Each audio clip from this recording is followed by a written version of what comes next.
మందిరంలో ఈ ఆరాధన జరగడం దేవుని చిత్తం. అంటే మన ఆలోచనలు వేరు, దేవుని ఆలోచనలు వేరు. కాబట్టి ఈరోజు ఒక అద్భుతాన్ని దేవుడు ఇక్కడ జరిగిస్తాడు. దేవుడు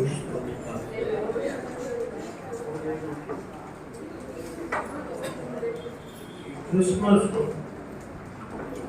సందేశంలోకి వెళ్ళటానికి ముందు ఆ సేవకులు చాలా మంది ఇక్కడ ఉన్నారు కాబట్టి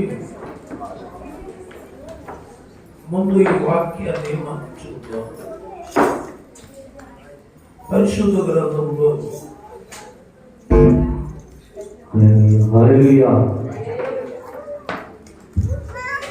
16వ అధ్యాయము మత్తయి సువార్త 13వ వచనం. 16వ అధ్యాయము 13వ వచనం. యేసు పిలుపుదైన కైసరియా ప్రాంతమునకు మనుష్య కుమారుడు ఎవరని జనులు చెప్పుకొనుచున్నారు. తన శిష్యులను అడగగా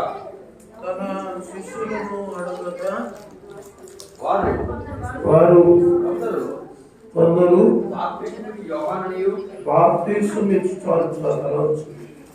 బాప్తీసమిచ్చు యోహాననియు, కొందరు ఏలియానియు, కొందరు ఇర్మియానియు లేక ప్రవక్తలలో ఒకడనియు చెప్పుకొనుచున్నారని. అందుకైన మీరైతే నేను ఎవడినని చెప్పుకొనుచున్నారని వారిని అడిగాను.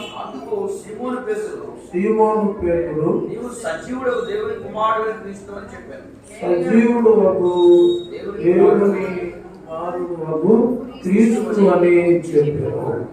అందుకు యేసు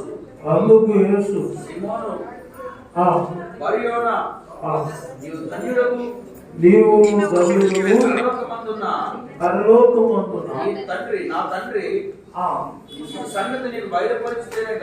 ఈ సంగతి నీకు బయలుపరిస్తేనే కానీ నరులు నీకు బయలుపరచలేదు. చాలా జాగ్రత్తగా ఈ మాటలు వినండి. యేసు ప్రభువు పిలుపుదైన కైసరియా ప్రాంతానికి వచ్చినప్పుడు శిష్యులతో మాట్లాడుతూ ఆయన వారిని అడుగుతున్నారు, నా గురించి ప్రజలు ఏమనుకుంటున్నారయ్యా? ప్రజలు ఏమనుకుంటున్నారు అంటే ఇప్పుడున్న మన పద్ధతిలో మాట్లాడాలి అంటే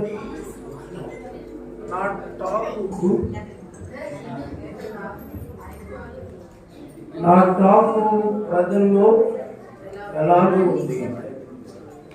యేసు ప్రభు అడుగుతున్నాడు, నా టాక్ పబ్లిక్ లో ఎలా ఉంది? ఇక్కడ ఒక విషయాన్ని గమనించాలి. యేసు ప్రభు మనమైతే మన టాక్ ఎలా ఉందని మనుషులను అడిగి తెలుసుకోవాలి. కానీ యేసు ప్రభు ఆయన టాక్ కొరకు ఎవరిని అడగవలసిన, ఎందుకంటే ఆయన మనుషుల ఆంతర్యాన్ని తెలుసుకోవాలి. వాళ్ళు ఏమనుకుంటున్నారో ఆయన తెలుసు, వాళ్ళు ఏమనుకుంటున్నారో ఆయన తెలుసు. మనకు తెలియదు, మనం కనుక్కొని తెలుసుకోవాలి. ఆయన వాళ్ళని అడగవలసిన అవసరం లేదు. ఆయన కొరకు పబ్లిక్ ఏమనుకుంటున్నారో ఆయనకి తెలుసు.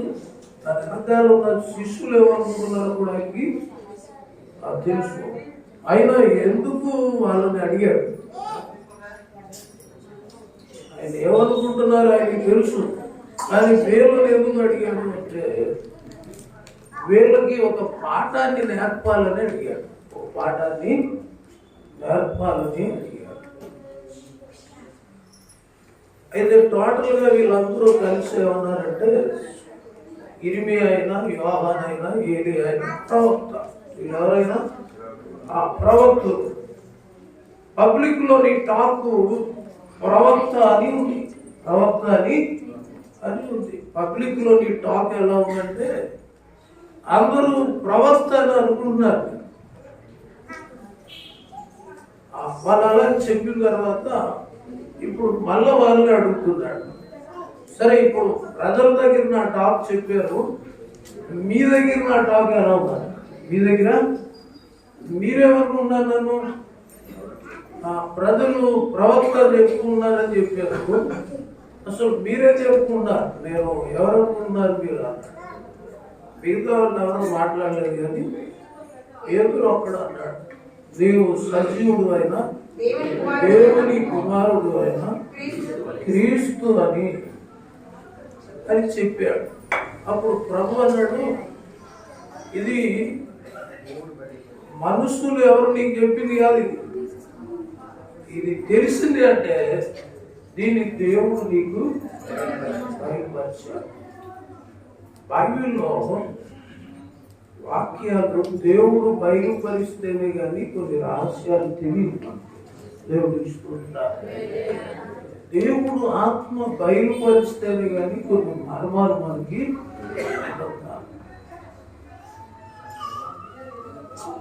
క్రీస్తుని ఎలా ఆరాధించాలో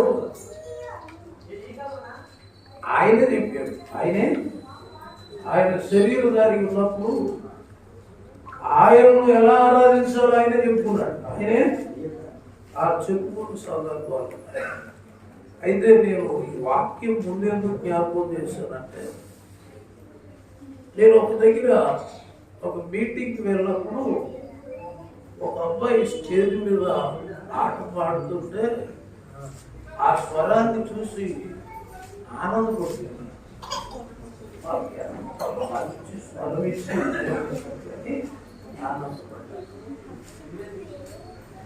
స్టేజ్ మీద నుంచి కిందకి దిగి భలేగా పాడాడయా, ఆ తమ్ముడు భలేగా పాడాడయా అన్న. ఈ లోపల వాడితో తిరిగి ఆ ఊర్లో రోల్ అంటారు, ఆడు బాగా తాగుతాడండి అన్న. బాగా పాడతాడంటాడు, బాగా వినపడుతున్నారు. హల్లెలూయా. మీ కొరకు చేయలాగిన పైకి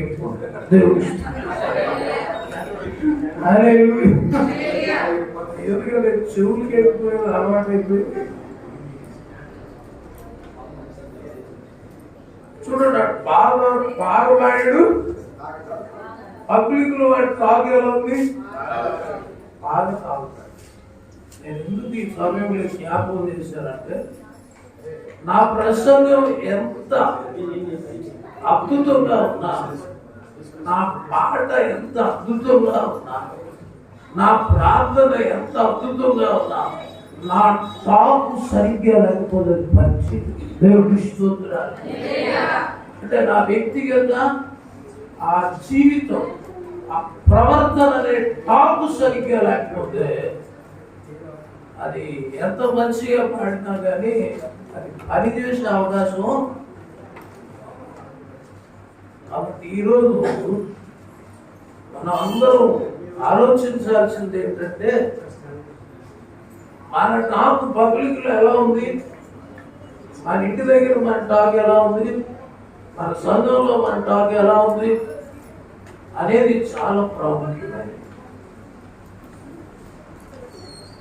కొంతమంది స్వరాలు మొదలుకుంటాయి, ప్రార్థన మొదలుకుంటుంది, కానీ వారి వ్యక్తిగత జీవితం సరిగ్గా. కాబట్టి దాన్ని మనము జాగ్రత్తగా చూసుకోవాలి. నీ పాట ఎంత మంచిగా ఉందని కాదు, మెసేజ్ ఎంత మంచిగా ఉందని కాదు, ప్రార్థన ఎంత మధురంగా ఉందని కాదు, నీ బతుకు కూడా ఎలా ఉందో ఒకసారి, నీ జీవితం కూడా ఎలా ఉందో ఒకసారి నువ్వు. లేకపోతే ఏమవుతుందంటే వినడానికి బాగుంటుంది కానీ వ్యక్తిలో మార్పుని తీసుకురాదు. ఉదాహరణకు చెప్తున్నాను, నన్ను అరెస్ట్ చేసి జైల్లో పెట్టారు. నేను జైలుకి వెళ్ళాక ఆ జైల్లో ఉన్నాడు ఒకడు నాకు పరిచయం అయ్యాడు. పరిచయం అయ్యి అన్నాడు, పాస్టర్ గారు నాకు ఎలాగైనా మీరు బయటికి తీసుకెళ్ళన్నారు. అంటే నేనన్నాను, నేనే లోపల ఉన్నాను కదా, నేను ఎలా తీసుకెళ్తాను? నేనే లోపల ఉన్నాను, నేను ఎలాగా తీసుకెళ్తాను? నేను నిన్ను బయటికి తీయాలంటే నేను ముందు బయటికి రావాలి, నేను ముందు బయటికి రావాలి. ఒక లోకములో ఉన్న వ్యక్తిని దేవుడి దగ్గరికి నడిపించాలి అంటే ముందు మనము బయట ఉండాలి. దేవుడికి స్తోత్రాలు. మనము విడుదల పొందకుండా మనం ఒకరిని విడిపించడం అనేది సాధ్యము. కాబట్టి యేసు ప్రభు పబ్లిక్ లో నా టాక్ ఎలా ఉందని ఎందుకు అడిగాడంటే, వాళ్ళు అంటే వీళ్ళకి ఏం చెప్పాడంటే నా టాక్ బాగుందని చెప్పారు. మీరు మీ టాక్ ఎలా ఉందో చూసుకోండి, మీ టాక్ ఎలా ఉందో చూసుకోండి. మార్కెట్ లో బండి దిగింది అనుకోండి, దాని టాక్ బాగుంటే అనేక మంది కొంటారు, అనేక మంది ఎక్కువ సేల్స్ అవుతుంది. ఒక కారు టాక్ బాగుంటే ఎక్కువ సేల్స్ అవుతుంది. మన టాక్ బాగుంటే ప్రజలు అనేక మంది ప్రభు దగ్గరికి వస్తారు. మన టాక్ కూడా మంచిగా ఇప్పుడున్న దినాల్లో చాలా మంది క్రైస్తవులు టాక్ సరిగ్గా లేదని అనేక మంది అన్యజనులు మారట్లేదంట. అనేక మంది అన్యజనులు. కాబట్టి మనము ఆ సత్క్రియలతో మనం నింపబడి ఉండాలని మనం చూస్తున్నాం. ఇప్పుడు మనం క్రిస్మస్ ఆరాధనలోకి వస్తున్నాం. క్రీస్తుని ఆరాధించడం అనేది ఎలా ఆరాధించాలో మనమేమి మన ఓనుగా ఆలోచించి చేయాల్సింది ఏం లేదు. ఎందుకంటే ఆయన ఎలా ఆరాధించాలో ఆయనే మాదిరి చూపించాడు. ఆయనే మాదిరి చూపించాడు. ఇప్పుడు క్రిస్మస్ ఆరాధనలు ఎలా అయిపోయినాయి అంటే మనసుకు నచ్చినట్టుగా చేస్తున్నారు, మనుషులకి నచ్చినట్టుగా చేస్తున్నారు. కానీ దేవుడికి నచ్చినట్టుగా ఉందో లేదో చూడలేదు, దేవుడికి నచ్చినట్టుగా ఉన్నదో లేదో చూడలేదు. మనకు నచ్చినట్టుగా చేస్తే మన పండుగ అది, ఆయనకి నచ్చినట్టు చేస్తే ఆయన పండుగ. దేవుడికి స్తోత్రాలు. మనం ఆయనకి నచ్చినట్టుగా మనం చేయాలి. దైవజనులకు నేను చెప్పేది ఏంటంటే, లోకానికి మనము నేర్పించవలసిన వారు, కానీ లోకము చెప్పేది మనం నేర్చుకోకూడదు. మనం మన దగ్గర నుంచి లోకం ప్రజలు నేర్చుకోవాలి. ఆ యేసు ప్రభు ఎలాంటి బాధని చూపించాడో మనం కూడా విశ్వాసైనా సేవకుడైనా ఆ మాదిరి మనం చూపించే వారికి మనం ఉండాలని మనం చూసుకున్నాం. దేవునికి స్తోత్రాలు. ఇక్కడ సేవకులు ఉన్నారనుకుంటారు, సేవకురాళ్ళు ఉన్నారు, విశ్వాసులు కూడా. విశ్వాసులు ఎవరన్నా ఉన్నారా? ఏమని ఉన్నారు పేరు. దేవుడి ఇష్టం అందరూ ఉండాలి. అందరూ ఉంటారా? అందరికి బాగా. వాస్తవానికి నేను ఈరోజు ఈ మీటింగ్ ఈ చర్చిలో జరగడం దేవుడి చిత్తం. నేను కూడా మన క్రిస్మస్ ఆరాధన ఓపెన్గా పెట్టారు. ఒక 1200 మందికి భోజనాలు చేసేవారు. మనవాళ్ళు వర్షం వచ్చింది. చాలా బయట చాలా లైటింగ్కి వాటికి చాలా ఖర్చు పెట్టారు. వర్షం వచ్చింది, ఇంకా సడన్ గా 7:30కి నిర్ణయం తీసుకున్నాం ఖర్చులో పెట్టాను. ఇవాళ అన్ని వేస్ట్ అయిపోయినా బాబు అనుకున్నాం. ఆయన చర్చిలో పెట్టిన 800 మంది వచ్చారు. దేవుడి అంటే ఆయన ప్రణాళిక, ఆయన పని ఆగదనేది నాకు అర్థమైంది. పరసం వచ్చినా ఏదో వచ్చినా ఆయన పని మాత్రం ఆగదు. భోజనాలు ఏమన్నా మిగిలిపోవచ్చు కానీ పని మాత్రం ఆగదు. దేవుడి ఇష్టం. ఆయన పని ఆయన చేసుకుంటాడు. యేసు ప్రభు ఇద్దరున్నా వ్యసనం చేస్తాడు. ఇద్దరున్నా కొంతమంది అనుభవం ఉంటారని అడుగుతారు. ఒక్కరు మారితే చాలు. దేవుడి ఇష్టం.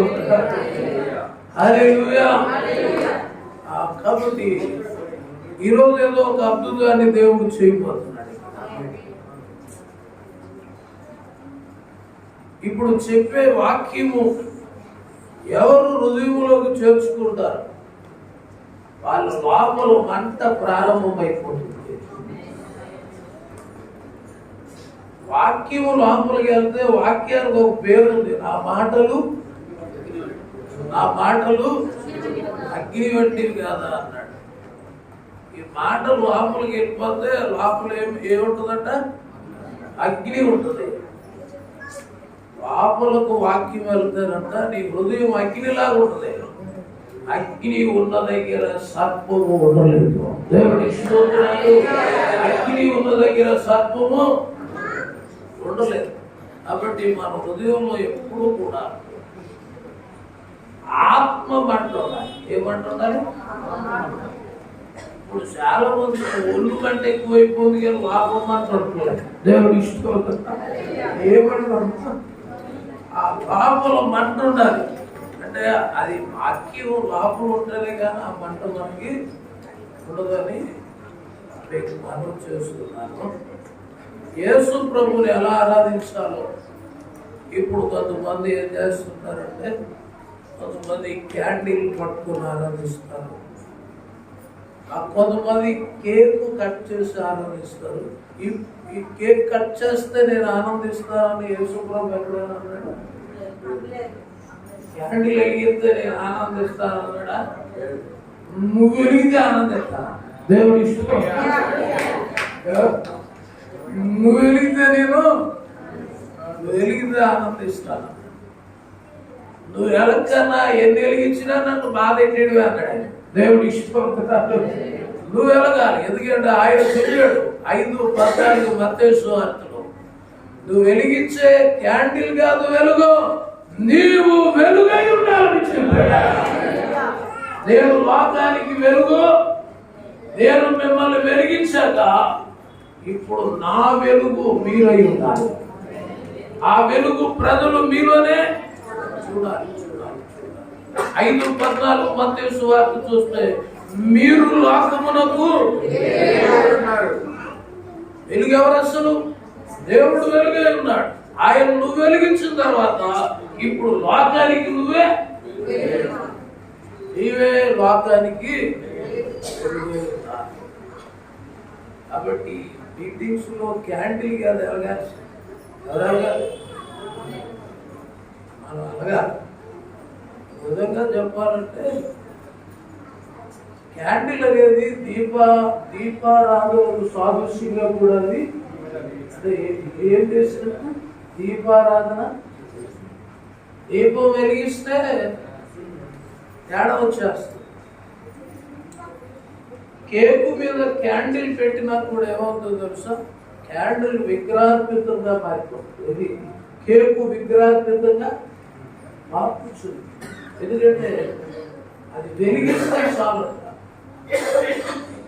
కాబట్టి వీటి వల్ల యేసయ్య సంతోషించడు. కానీ మనము మనుషులు చేసే పద్ధతులు దైవోపదేశాలుగా బోధిస్తున్నాం.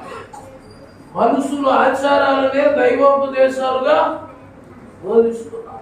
నిజానికి నిజమైన ఉపదేశాన్ని పక్కన పెడుతున్నాం. దేవుడికి స్తోత్రాలు. పారంపర్య ఆచారాలను పద్ధతులనే దైవోపదేశాలుగా ఆలోచిస్తారు. కానీ బైబిల్ చెప్పిన క్రమము మనం చేయాలి. లేకపోతే అక్కడ అక్రమము చేయవారు అనిపించుకున్నా. కాబట్టి నేను చేసినా మీరు చేసినా సర్వసాధారణంగా మనకి కొన్ని అలవాట్లు ఎక్కడి నుంచి వస్తాయంటే పెద్ద సేవకుడి దగ్గర నుంచి వస్తాయి. ఆయన చేస్తున్నాడు కదా, నేను కూడా ఆయన చేసేది వాక్యానుసారంగా ఉన్నదా లేదో చూడటం. పెద్ద ఆయన చేసేది నేను కూడా బెరయా సంఘస్థులు అలా చేయలేదు. పౌలు చెప్పిన ఆ సంగతులు అలా ఉన్నాయో లేదో చెక్ చేసేవారు. వాళ్ళు అలాగే చెక్ చేసుకోకపోతే మనం కూడా తప్పే అవకాశం. నేనేదో వైట్ డ్రెస్ వేసుకొచ్చాను, గెట్టం తెలబడిపోతుంది, ముసలోడు ఏం చెప్పినా మంచిదే అని కాదు. ఆ సంగతులు అలాగే ఉన్నాయో లేదో చూడాలి, పరిశోధించాలి. లేకపోతే తప్పిపోయే అవకాశం ఉంటుందని మనం చూస్తాం. హల్లెలూయా. కాబట్టి దైవజనులారా, మీరందరూ దైవజనుల సభ అంటే జ్ఞానుల సభ అంటాడు బైబిల్. సభది జ్ఞానుల సభ. శ్వాసలు చెప్పడం వేరు, సావకుల మధ్యలో మాట్లాడడం అనేది జ్ఞానుల సభ. ఎందుకంటే అందరూ బాగా వాక్యము ఎదిగినటువంటి. కాబట్టి మనం చెప్పేది ఎంత పెద్దోడు చెప్పినా అది అలా ఉందో లేదో ఏం చేయాలి? పరిశోధన చేయాలని మీకు మనం చేస్తూ ఉన్నాం. ఈరోజు పరిశోధనలు లేకే ఏది పడితే అది నమ్ముతూ ఉన్నారు. పరిశోధించాలి, అది కరెక్ట్గా ఉందా, వాక్యంలో ఉందా లేదా. పరిశుద్ధ గ్రంథం 4 యోహాను సువార్త 23వ వచనం. యేసు ప్రభువుని ఎలా ఆరాధించాలో మనం కొత్త పద్ధతులు ఆచరించక్కర్లా. అది యేసు ప్రభు స్వయంగా చెప్పాడు. నన్ను ఎలాగా ఆరాధించాలో ఆయన స్వయంగా. దేవుడు ఆత్మ కనుక ఆరాధించువారు ఆత్మతోను సత్యముతోను ఆరాధింపవలెను. చదవండి. ఆ స్త్రీ ఆయనతో ఇంకా ముగిపోయారు. చదవండి. ఆ స్త్రీ ఆయనతో మెస్సియా వచ్చినని నేను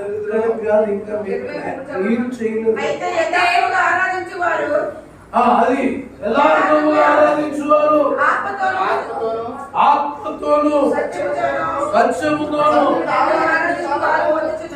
తండ్రిని ఆరాధించు కాలము వచ్చుచున్నది అంటే జరగవలసింది.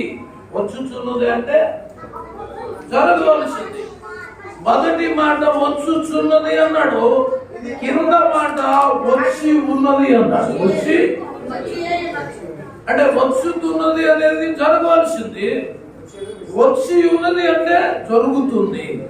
అంటే పైనేమో వస్తుంది అన్నాడు, కింద వచ్చి ఉందన్నాడు. ఎప్పుడు వచ్చింది?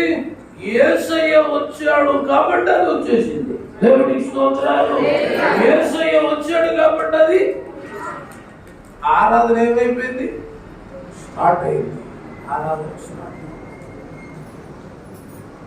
కాబట్టి ప్రభువుని వాక్యములో రకరకాల పద్ధతులు ఆరాధించవచ్చు, కానీ అసలు ఆయన ఎలా ఆరాధించాలో ఆయన చెప్పాడు. నన్ను ఆరాధించేవాడికి కావలసింది మొట్టమొదట యథార్థత అన్నాడు. ఏమన్నాడు? ఆయన ఆరాధించే వాళ్ళకి ఏం కావాలి? యథార్థత కావాలి.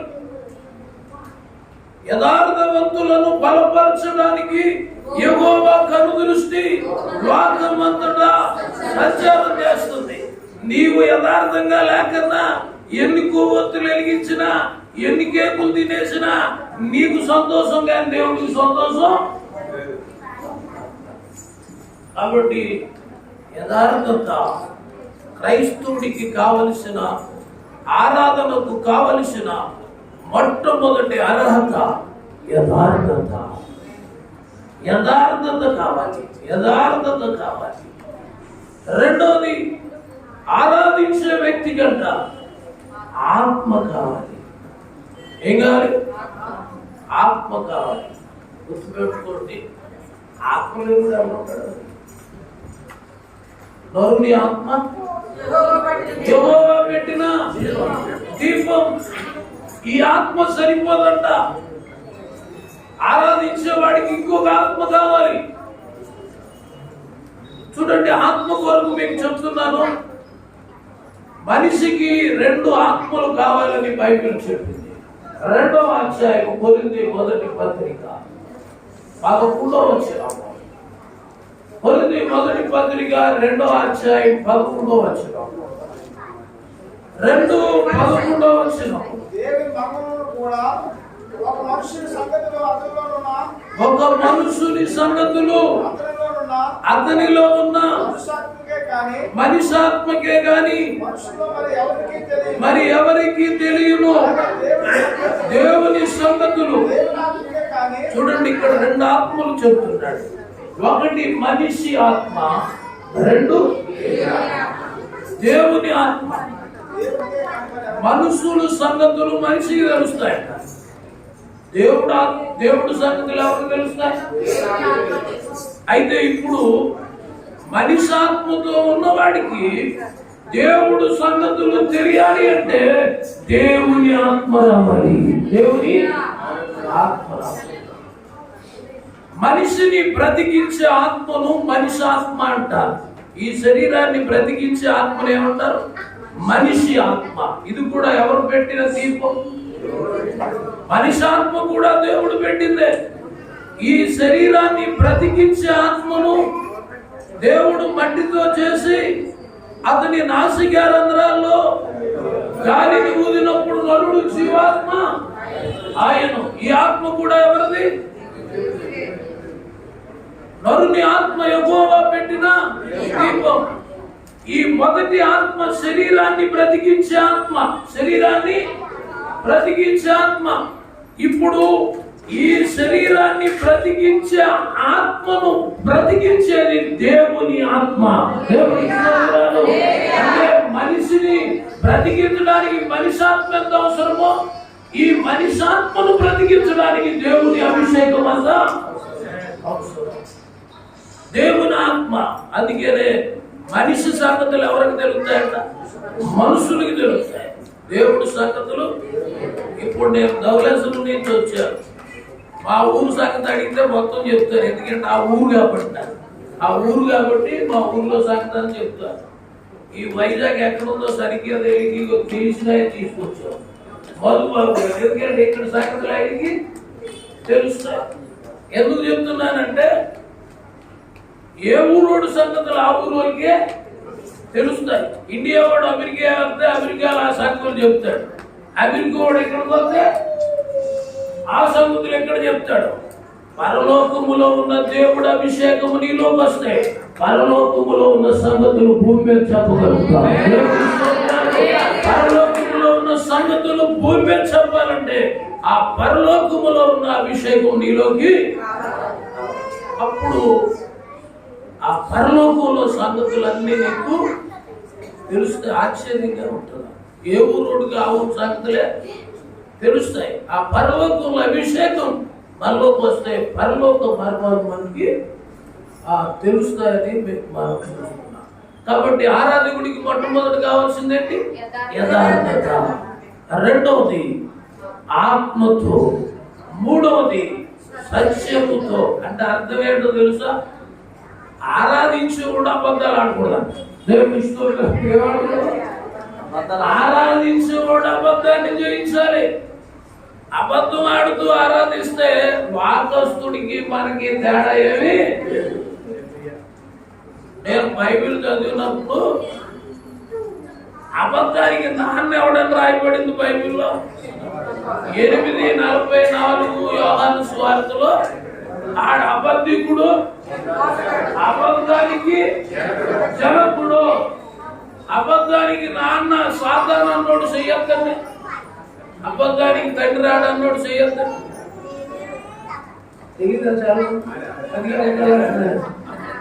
అబద్ధానికి నాన్న ఎవరు? అపవాది. అపవాదాలు చేయొద్దండి. అబద్ధానికి నాన్న అపవాదాలు. అయితే ఇప్పుడు నేను ప్రసన్నం చేస్తున్నాను కదా, నేను అబద్ధం ఆడితే నాకు నాన్న ఎవడం, అబద్ధం ఆడితే నాకు నాన్న ఎవడం. మనం అబద్ధం ఆడితే యేసయ్య అని పిలుస్తున్నావు కానీ నీకు నాన్న ఆడే సంగతి మర్చిపో. దేవుడి స్తోత్రాలు. వాడు అబద్ధానికి జనకుడు. కాబట్టి అబద్ధం ఆడే వాళ్ళందరికీ ఎవరంట నాన్న? అది ఈయన నాన్న అని పిలిచినా ఆయన అంటాడు, ఒరే నేను కాదు మీ నాన్నే. ఎందుకంటే మీరు మీ తండ్రి దురాశలను నెరవేరుస్తున్నారు. ఎందుకంటే అబద్ధాలు ఆడుతున్నారు మీరు. అబద్ధం వల్ల 3 నష్టాలు ఉన్నాయి చెప్తారు. అబద్ధం ఆడితే ఆయుష్ తగ్గిపోతాడ, బైబిల్లో రాశాడు. అన్నయ్య చంపారు, తొందరగా ఎందుకు చచ్చిపోయారు? గేహాజీకి పెద్ద రోగం ఎందుకు వచ్చింది తెలుసా? అది అబద్ధం ఆడితే మన ఆయుష్ సంవత్సరాలు కూడా తగ్గిపోతాయంట. అబద్ధం ఆడితేనంట ఎంత పెద్ద జబ్బులు కూడా వస్తాయి, ఎంత పెద్ద జబ్బులు కూడా వస్తాయి. మనకి అబద్ధం ఈజీ అయిపోయింది. ఏమైపోయింది? అబద్ధం ఈజీగా మాట్లాడేస్తున్నాం. ఈ రోజు మనం అబద్ధం మాట్లాడబట్టే స్వతంత్రులు కాలేకపోతున్నాం. బైబిల్ చెప్తుంది, సత్యము మీరు పాటిస్తే సత్యము మిమ్మల్ని ఏం చేస్తుంది? స్వతంత్రుడు. ఒక వ్యక్తి స్వతంత్రుడు కావాలి అంటే అబద్ధాన్ని ఏం చేయాలి? జయించాలి. ఏం చేయాలి? మీకు ఎలా జయించగలరో తెలుసా? ఇప్పుడు అబద్ధం ఆడినప్పుడు నా ఆయుష్ తగ్గిపోతాన్ని జ్ఞాపకం పెట్టిస్తున్నారు అనుకోండి, ఇక అబద్ధం ఆడు. అబద్ధం ఆడితే నా ఆయుష్ తగ్గిపోతుంది. అబద్ధం ఆడితే నాకు జబ్బు వచ్చేది అనుకుంటే అబద్ధం ఫైనల్ ఏంటో తెలుసా? అబద్ధికుడు దేవుని రాజ్యంలో అంటే అది కూడా బాగుంటుంది. అది కూడా అందుకని మనము ఖచ్చితంగా ఉండాలని మనం. ఇప్పుడు ఆరాధకుడికి కావాల్సిందేంటి? యథార్థత, ఆత్మతో సత్యముగా ఉంటూ ఆయనను ఆరాధించాలి. అదే తీసుకుని ఆరాధించడం అని మీ అందరికి కూడా మనవి చేస్తున్నాను. దేవునికి స్తోత్రాలు. నాకు ఇచ్చిన టైములో నేను ముగిస్తాను. అసలు యేసు ప్రభు భూమి మీదకి ఎందుకు రావాల్సి వచ్చింది? అసలు నువ్వు ఏదైపోతా ఆయనకి ఎందుకు? నేనేమైపోతా ఆయనకి ఎందుకు? మిగతా వాళ్ళకి లేని బాధ ఆయనకి ఎందుకు? ఆయనకే మిగతా వాడు ఎవడో పట్టించుకోదు, అయినే నిన్నెందుకు పట్టించుకోవాల్సి వచ్చింది? దేవుడు మన కొరకు ఎందుకు రావాల్సి వచ్చిందంటే, చూడండి, ఒక మనిషికి సహాయం చేయాలంటే వాళ్ళిద్దరికి ఏదో బాంధవ్యం ఉండాలి. ఏముండాలి? ఒక చిక్కుకున్న వ్యక్తిని విడిపించాలి అంటే వాళ్ళిద్దరికి ఏదో రిలేషన్ ఉండాలి, బాంధవ్యం ఉండాలి. బాంధవ్యం లేకపోతే పట్టించుకోడు.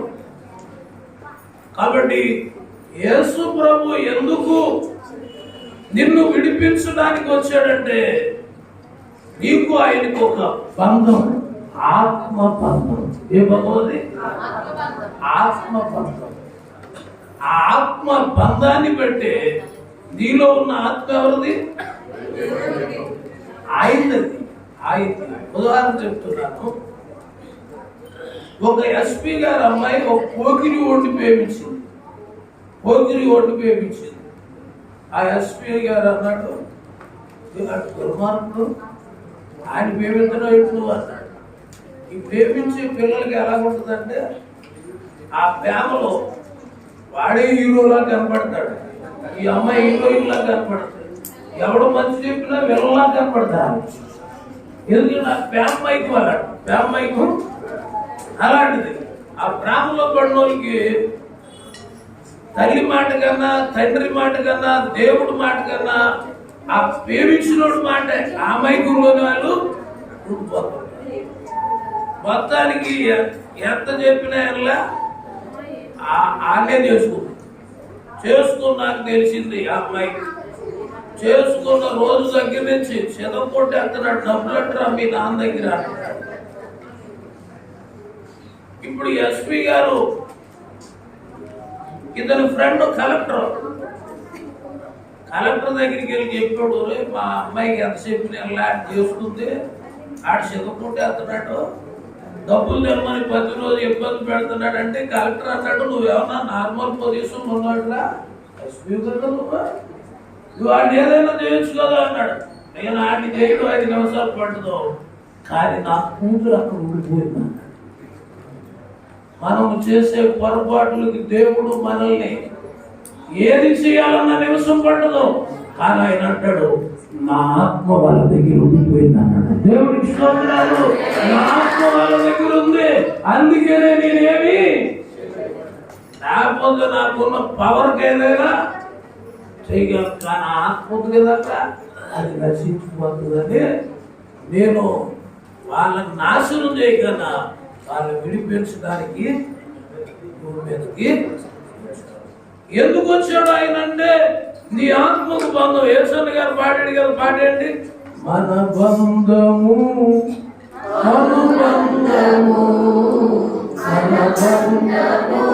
నేను దాన్ని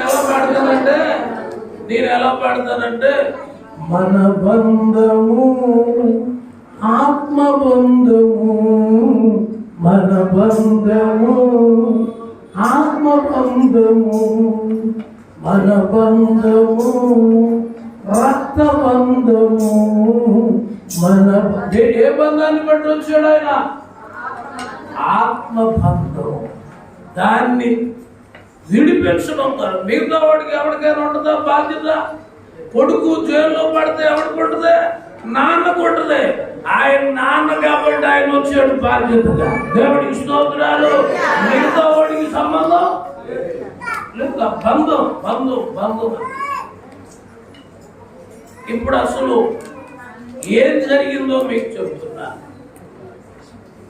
దేవుడు ఈ భూమి మీదకి రావడానికి కారణం ఏంటంటే కేవలం ప్రేమ.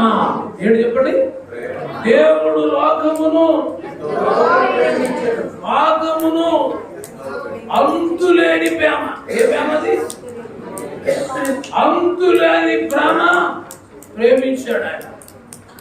దేవుడు ఈ సర్వ సృష్టిని చేయటానికి కారణం మనమే అని బైబిల్లో రాయబడింది.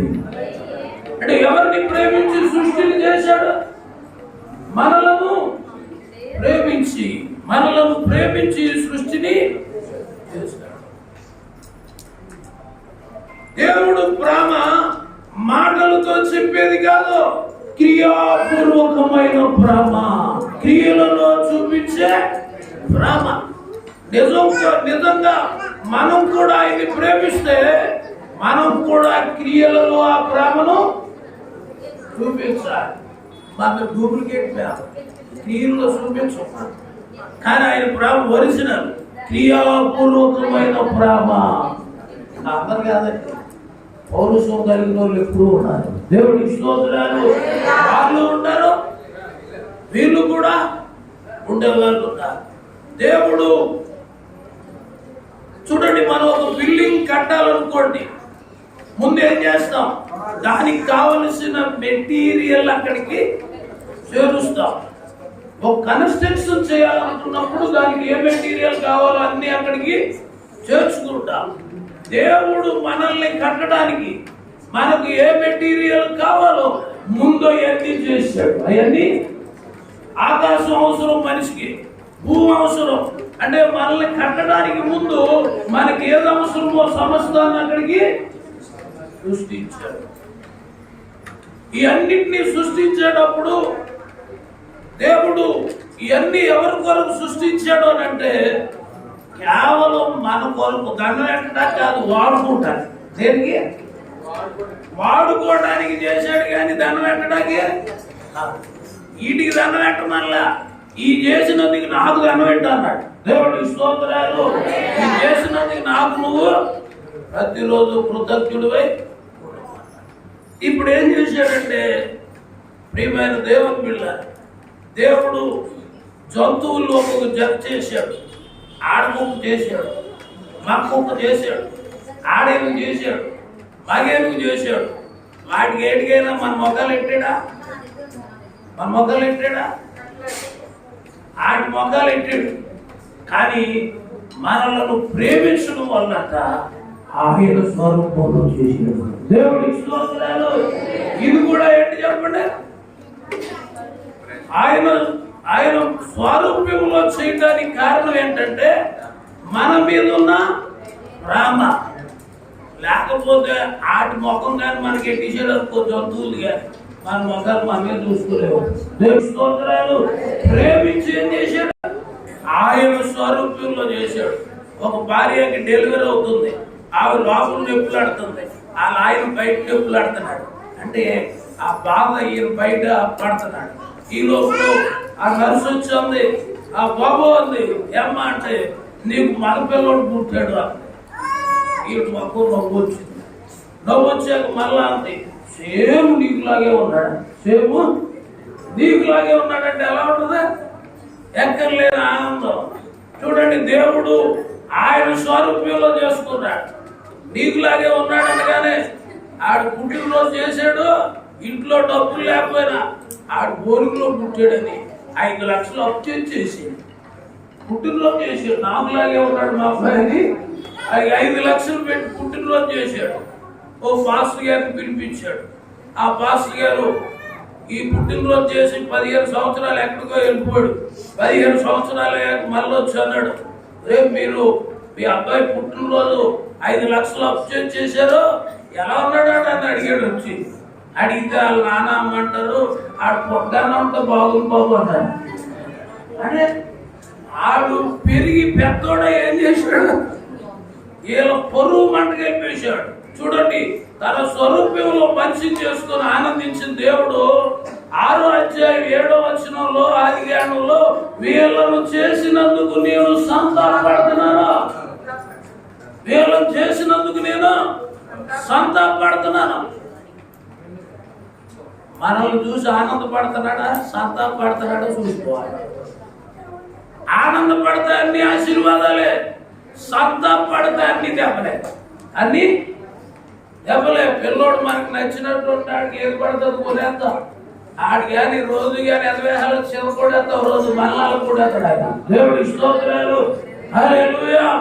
కాబట్టి మనము ఆయనను ఆనందించే చేయాలి, కానీ మనం చూసి సంతాపడేలాగా మనం కొనకూడదని మీకు మనం చేస్తూ ఉన్నాం. ఇంతకీ ఇది అంత ఎందుకు చెప్తున్నారంటే యేసు ప్రభు రావడానికి కారణం చెప్పి ముగించేస్తారు. ఇక జ్ఞానం దగ్గరికి వెళ్ళాం, సొక్కల దగ్గరికి వెళ్ళాం, వెళ్తే మనకు లేట్ అయిపోతుంది. దేవుడు ఇష్టం. కాబట్టి ఇది అసలు ఆయన రావడానికి కారణం ఏంటో మీకు చెప్పకపోతే అర్థం. దేవుడు ఆయన పోలికలో చేసుకున్నాడు. చేసుకున్న తర్వాత ఆదాము అవ్వమని చేసిన తర్వాత, అంటే షార్ట్ కట్ లో చెప్పేస్తున్నారు, వాళ్ళిద్దరిని తోటలో ఇట్టు అన్నాడు, ఆదాము అవ్వములారా, ఆదాము ఈ భూలోకానికి నిన్ను రాజుగా అభిషేకం చేస్తున్నా, నువ్వే రాజువే, అవ్వమ్మ నువ్వే రానివి, ఈ లోకము దాని మహిమ నేను మీకు అప్పగిస్తున్నాను. ఈ లోకము దాని మహిమ నేను మీకు హ్యాండ్ఓవర్ చేస్తున్నాను. నా చేతి పనులన్నిటి మీద నా వెనకాల ఉన్న దూతలకు ఇవ్వట్లే అధికారం, మీకు ఇస్తున్నాను అధికారం. నువ్వే రాజువి, నువ్వే రానివని అభిషేకించి వాళ్ళతోటి ఒక ఉపదేశం చేశాడు. 133వ కీర్తన ఆ ఉపదేశం మొదట వాళ్ళిద్దరికి చేశాడు. సహోదరులు ఐక్యత కలిగి ఉంటుందా, ఎంత మేలు ఎంత మనోహరం అని చెప్పి చివరికి వచ్చి అన్నాడు, ఎక్కడ ఐక్యత ఉంటుందో ఆశీర్వాదం అక్కడ ఉంటది, ఎక్కడ ఐక్యత ఉంటుందో శాశ్వత జీవం అక్కడ ఉంటది. ఐక్యత లేని దగ్గర ఆశీర్వాదం ఉండదు, ఐక్యత లేని దగ్గర శాశ్వత జీవం అంటే యేసు అక్కడ ఉండడం అర్థము. ఐక్యత ఉంటాడు, ఆయన అక్కడ ఉంటాడు. ఐక్యత ఉంటేనే ఉంటాడు. అమ్మ మీరు దేవుడిని నమ్ముకున్నా మీరు ఐక్యత లేకపోతే ఆశీర్వాదం మీ ఇంట్లో ఉండదు. ఐక్యత లేకపోతే అసలు యేసయ్యే ఉండడం, యేసయ్యే శాశ్వత జీవం అక్కడ ఉండదని చెప్పాడు. వాళ్ళిద్దరికి చెప్పాడు, ఆదాము అవ్వలారా మీరిద్దరూ ఐక్యతగా ఉన్నంత కాలం ఈ తోటలో ఏముంటది? ఆశీర్వాదం ఉంటుంది. మీరిద్దరూ ఐక్యతగా ఉన్నంత కాలం అస్సలు ఇక్కడ మరణం ఉండదు. మరణం ఉండదు. మీ ఇద్దరి మధ్యన ఐక్యత కానీ పాడైందా అక్కడతో ఈ తోటలో ఏముండదు? ఆశీర్వాదం ఉండదు, శాశ్వత జీవం ఉండదని చెప్పాడు. వాళ్ళిద్దరూ చాలా కాలం ఐక్యతగా ఉన్నారు. ఆ టైం రాయలేదు అక్కడ. కానీ ఒకరోజు అవ్వమ్మ అందంట, ఏమండి ఇప్పటి వరకు మీరు చెప్పింది విన్నాను నేను, కానీ ఇక్కడి నుంచి నేను చెప్పింది నేను అన్నాను. ఏమంది? ఇక్కడి నుంచి నేను చెప్పింది నువ్వు విను అన్నట్ట. అంటే ఆయన అన్నాడంట, నువ్వు చెప్పింది నేను అస్సలు విన్నాను. నువ్వు చెప్పింది నేను అస్సలు విన్నావు. ఆయన మంచోళ్ళే. ఆయన అన్నాడంట, నేను చెప్పింది నువ్వేనొద్దు, నువ్వు చెప్పింది నేనన్నావు. మన ఇద్దరికి దేవుడు ఏం చెప్పాడు అది విందాం. దేవుడు ఏం చెప్పాడు అది విందాం. అంతేగాని నీ సర్వసాధారణంగా సంఘాల్లో కానీ ఎక్కడైనా గొడవలు ఎందుకు వస్తాయో చెప్పిన అధికారాల కోసమే వస్తాయి. ఎవరన్నా ఒక అధికారం కోరుకున్నాడు అనుకో, అధికారం ఇవ్వకపోతే ఏమైపోతాం? అధికారం కోరుకున్నవాడు గ్రూప్ చేయాలి. ఏం చేయాలి? అధికారం దాన్ని ఇవ్వకపోతే ఒక గ్రూపు, అక్కడి నుంచి గ్రూపులు వస్తాయి. కాబట్టి ఇక్కడ అధికారం ఆవిడికి ఇవ్వలేదని ఏం చేసిందంటే, నేను ఏమంటానంటే ఆడవాళ్ళు బతకాలంటే వాళ్ళు భర్తకి అవసరమైతే ప్యానం పెట్టగలరు. భర్త కొరకు ప్యానం పెడతారు. అవసరమైతే ప్యానాలు కూడా ప్యానం పెట్టగలరు. రామోష్ణ అలా ఉండదు. వాళ్ళతో పని తేడా వచ్చినా అలాగే ఉంటుంది. భార్య గారి భర్త మీద ప్రేమ ఉంటాయి. అసలు అతను ఏ కూర వండాలో కూడా అడగక్కర్లే, అన్ని వండి పెట్టారు. అదే కానీ ఆవిడ మాట వినకపోతే ఆ రోజు సార్ కూడా అయింది. ఎందుకనంటే ఆ వినకపోతే అదే. ఇప్పుడు అవ్వమ్మ ఏం చేసిందంటే, నువ్వు నా మాట వినలేదు కాబట్టి ఇక నేను నీతో పాటు తిరగనని చెప్పి ఏం చేసిందంటే, వాళ్ళిద్దరూ ఐక్యతగా ఉన్నప్పుడు ఏం చేశారో తెలుసా? కలిసి వెళ్ళి ఫలం తిన్నారు, కలిసి వెళ్ళి నీళ్లు తాగారు, కలిసి నిర్ణయాలు చేశారు. ఇప్పుడు ఆ మాట వినలేదని ఇప్పుడు ఆయనతో కలిసి తిరగట్లా, ఆమె ఓనుగా తిరుగుతుంది. చూడండి, ఇద్దరు ఫ్రెండ్స్ విడిపోయారు అనుకోండి. విడిపోయిన వ్యక్తి ఏం కోరుకుంటాడో తెలుసా? నాకెవరన్నా ఫ్రెండ్ దొరికితే నేను వాళ్ళతో కలిసి ఉండాలనుకుంటాడు. ఎందుకంటే ఫ్రెండ్షిప్ విడిపోయిన తర్వాత ఇంకో ఫ్రెండ్ కావాలి. ఇప్పుడు అమ్మమ్మ ఏం చేసిందంటే, ఆ అన్వేషణలోనే భర్తకు వేరై ఇప్పుడు ఆమె ఒక ఫ్రెండ్ని సెలెక్ట్ చేసుకుంది. ఆ ఫ్రెండ్ ఎవరో తెలుసా? సర్పం. ఆ దుష్ట సాంగత్యం ఆమె మంచి నడవడికను పాడు చేసి, ఆ దుష్ట సాంగత్యం అసలు అవ్వమ్మ పాడవడానికి కారణం ఏంటంటే, ఒకటి ఐక్యత పాడవడం, రెండు ఆమె సెలెక్ట్ చేసుకున్న స్నేహం మంచిది కాదు. ఆ దుష్ట సాంగత్యం ఆమె మంచి నడవడికను పాడు చేసింది. ఆ దుష్ట సాంగత్యం ఏం చేసిందంటే, ఆమెని ప్రియమైన దేవుని బిడ్డలారా, ఆ సర్పము భక్త మాట కన్నా, భార్య మాట కన్నా ఇప్పుడు ఎవరి మాట ఆమెకు వేదం అయిపోయింది? సర్పం మాటే వేదం అయిపోయింది.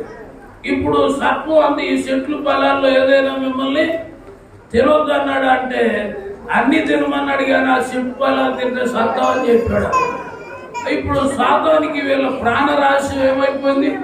తెలిసిపోయింది. చూడండి, విలన్కి హీరోకి విలన్ ప్రాణం ఎక్కడుందో తెలిసిపోతే చంపడం ఏమైపోతుంది? చాలా ఈజీ అయిపోద్ది. ఇప్పుడు ఆమె మీద 3 బాణాలు వేశాడు. ఒకటి ఆ ఫలాలు చూడడం నేత్రాశ, తినడం శరీరాశ. దేవతలు అయిపోతారంటే ఏంటి? జీవపు నమ్మం. ఆ 3 పడిపోయింది ఆవిడ. తినేసి ఎవరు పట్టుకెళ్ళింది? ఇప్పుడు భర్తకు పట్టుకెళ్ళింది. ఆయన్ని ఒత్తిడి చేస్తే ఆయన మామూలుగా తినలేదు, ఒత్తిడితో తిన్నాడని బైబిల్లో 31, 33 యోబు గ్రంథంలో అక్కడ రాస్తాడు. ఎందుకంటే ఆయన మహాసమూహానికి జడిసి కుటుంబ తిరస్కారానికి జడిసి తిన్నాడు అని అక్కడ రాయబడింది. ఎప్పుడైతే తిన్నాడో అయిపోయింది. లాస్ట్కి వచ్చి ఇది చెప్పకపోతే ఆయన ఎందుకు రావాల్సి వచ్చిందో మనకు తెలియదు. ఇది తిన్న తర్వాత ఇప్పుడు వీళ్ళ అధికారం ఎవరు పోయింది చూడండి. మొన్నటి దాకా ఒక గవర్నమెంట్ ఉంది, వాడి పేరు ఎవరికి వెళ్ళిపోయింది, అది గెలిచినోడికి పోయింది. ఇప్పుడు వీళ్ళిద్దరూ ఆయన చేతులు ఏమైపోయారు, వాడిపోయారు. ఇప్పుడు ఈ లోక మహిమ ఎవరికి అప్పగించబడింది, వాడి చేతికి ఏడవరి చేయబడింది. ఎన్ని సంవత్సరాలు? యేసు ప్రభు శిలువ మరణం పొందేంత వరకు కూడా ఈ లోకము దాని మహిమ వాడి చేతిలోనే ఉండిపోయింది. అందుకే అది కూడా అన్నాడు చూడండి, 4వ అధ్యాయం 6 మత్తయి సువార్తలో యేసు ప్రభు ఉపవాసం చేసినప్పుడు ఈ లోకము దాని మహిమ నాకు అప్పగించబడింది. వాస్తవానికి ఎవరికి అప్పగించాడది? ఆదాము అవ్వమ్మలకి. వీళ్ళు వాడిపోయి ఎవరికి అప్పగించారు? సాతానుకు అప్పగించారు. ప్రభు అనుకున్నాడంట అసలు భూమి మీదకి రాక నా కార్యం చేయాలని చాలా సంవత్సరాలు చూశాడని బైబిల్లో రాయబడింది. ఎక్కడ రాయబడింది అంటే 7వ అధ్యాయం 21 ప్రసంగిలో రాయబడిన మాట ఏంటంటే, అక్కడ పాపము చేయక మేలు చేయు నీతిమంతుడు భూమి మీద ఒక్కడు కూడా లేడు. అంటే ఒక్కడు ఉండుంటే ఆయన రావాల్సిన అవసరం లేదు. ఒక్కడు లేడు కాబట్టి ఆ ఒక్కడిగా ఆయనే రావాల్సి వచ్చింది. ఆయన వచ్చి ఏం చేశాడంటే ఆ ఒక్కడిగా వచ్చి ఆ చివరి మాట చూడండి, 28 మత్తయి సువార్త 18వ వచనం. ఆయన శిలువ మరణం పొందిన తర్వాత అంటున్నాడు, ఇప్పుడు భూమి మీదను పరలోకములో కూడా నాకేమి ఇవ్వబడింది? సర్వాధికారం. అంటే మొదటి ఆదాము వాడిపోయి పోగొట్టుకున్న అధికారం, 2వ ఆదాము గెలిచి మళ్ళీ ఏం చేశాడు? తను ఏడవరు చేసుకున్నాడు. దాన్ని ఏడవరు చేసుకొని ఆయన అన్నాడు, ఇప్పుడు ఎవరు నాకు మొక్కుతారో వాళ్ళకి అధికారం నేను ఇస్తానన్నాడు. కాబట్టి యేసయ్య రావడానికి కారణం ఏంటంటే వాళ్ళు వాడిపోవడం వల్ల ఆయన భూమి మీదకి రావాల్సి వచ్చింది.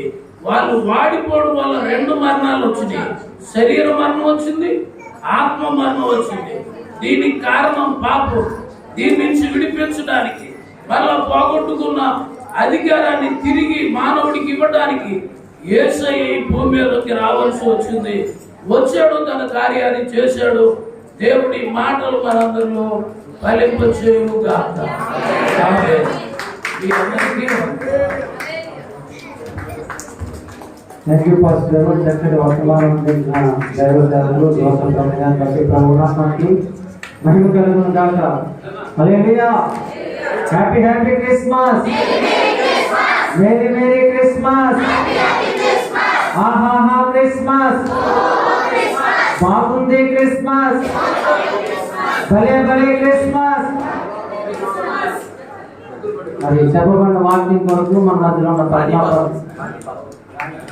రాణి పాస్టర్ వచ్చి ప్రార్థన చేస్తారు, చిన్న ప్రార్థన చేస్తారు.